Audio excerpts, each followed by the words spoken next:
ایک گھنے پیڑ پر ایک ننھی سی چڑیا اپنے 4 معصوم بچوں کے ساتھ رہتی تھی۔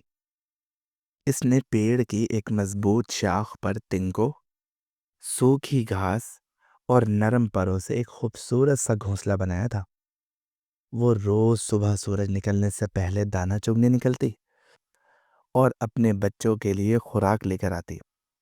بچے بھی خوشی خوشی اپنے چھوٹے سے گھونسلے میں ماں کا انتظار کرتے۔ زندگی بڑی خوشگوار گزر رہی تھی، لیکن ایک دن آسمان پر کالے بادل چھا گئے، تیز ہوا چلنے لگی اور پھر موسلا دھار بارش شروع ہو گئی۔ بارش اتنی زوردار تھی کہ درخت جھومنے لگے۔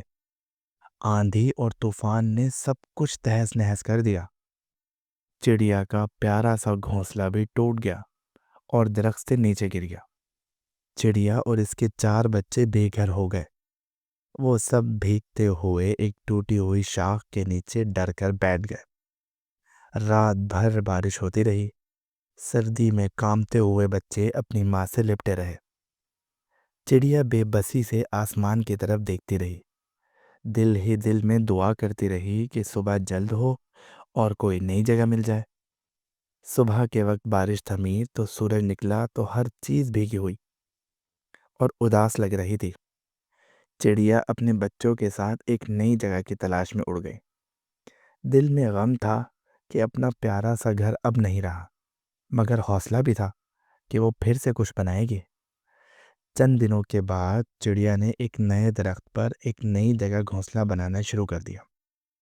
بچے بھی ماں کا حوصلہ دیکھ کر خوش تھے اور ان سب نے مل کر صبر اور محنت سے دوبارہ اپنا گھونسلہ بنا لیا۔